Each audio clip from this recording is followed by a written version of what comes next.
ഇന്ന് 2 മണിയോട് കൂടിയിട്ടാണ് കേരള സ്പോർട്സ് കൌൺസിലിന്റെ കോമ്പൗണ്ടിൽ തന്നെ പ്രവർത്തിക്കുന്ന തിരുവനന്തപുരം ജില്ലാ സ്പോർട്സ് കൌൺസിലിന്റെ ഓഫീസിലാണ് ഉഗ്രശബ്ദത്തോടുകൂടി AC പൊട്ടിത്തെറിച്ചത്.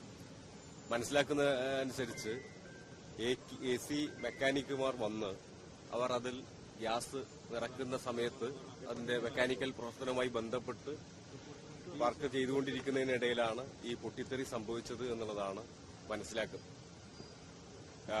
ഈ മെക്കാനിക്കുമാരായിട്ടുള്ള 2 പേരാണ് ഇപ്പോൾ ആശുപത്രിയിൽ മെഡിക്കൽ കോളേജിൽ പ്രവേശിപ്പിച്ചിട്ടുള്ളത്. അതിലൊരാൾക്ക് പൊള്ളലേറ്റിട്ടുണ്ട്, മറ്റൊരാൾക്ക് ചെതറിത്തെറിച്ചിട്ടുള്ള AC-യുടെ എഞ്ചിൻ ചെതറിത്തെറിച്ച് അതിന്റെ ഭാഗങ്ങളെല്ലാം തന്നെ ചീളുകളെല്ലാം ശരീരത്തിലേക്ക് തറച്ച നിലയിലാണ് ഇവിടെ നിന്ന് കൊണ്ടുപോയിട്ടുള്ളത്. ഇതാണ് സ്ഥിതി. അപ്പോ എങ്ങനെയാണത് സംഭവിച്ചത് എന്നുള്ളത് അതിന്റെ ടെക്നിക്കലായിട്ടുള്ള വശം അറിയില്ല. പക്ഷെ വളരെ റീസെന്റ് ആയിട്ടാണ് ഈ ഓഫീസ് റിനോവേറ്റ് ചെയ്ത് വീണ്ടും പ്രവർത്തനം ഇവിടെ ആരംഭിച്ചിട്ടുള്ളത്. അവിടെയാണ് ഇത്തരത്തിലുള്ള ഒരു സംഭവം ഉണ്ടായിട്ടുള്ളത്.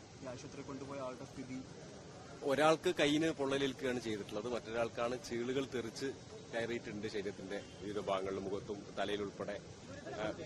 അത്ര ഗുരുതരമല്ല, എന്നാൽ പോലും അവിടെ തന്നെ ഡോക്ടർമാരത് നോക്കിക്കൊണ്ടിരിക്കുകയാണ്. നമുക്കിപ്പോൾ അയാളുടെ ഒരു ജീവനാപത്തില്ല എന്നുള്ളതിനപ്പുറത്തേക്ക് ഗുരുതരമല്ല എന്ന് നമുക്ക് പറയാൻ കഴിയുന്ന സ്ഥിതിയല്ല.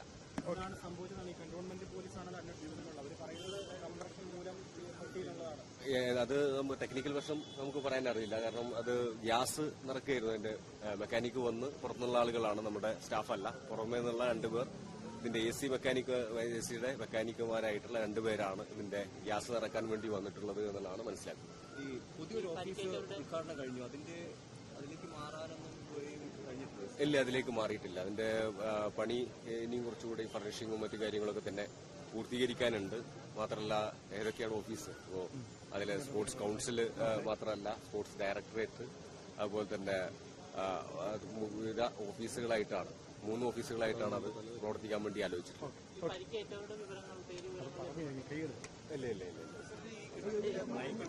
പല AC-കളും എല്ലാം നല്ല കാലപ്പഴക്കമുള്ളതാണ്. പ്രത്യേകിച്ച് 2010-12 ഉള്ള AC-കളാണ് പലതും ഇരിക്കുന്നത്. അത് യാഥാർത്ഥ്യമാണ്. കാരണം പലതും എനിക്ക് തോന്നുന്നു 2015 ദേശീയ ഗെയിംസിന്റെ ഒക്കെ സമയത്ത് വാങ്ങിയിട്ടുള്ള AC-കളാണ് പലതും.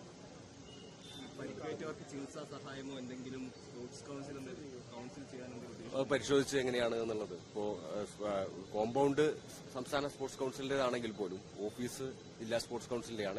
എന്തായാലും അത് പരിശോധിച്ചിട്ട് കൈകാര്യം ചെയ്യും.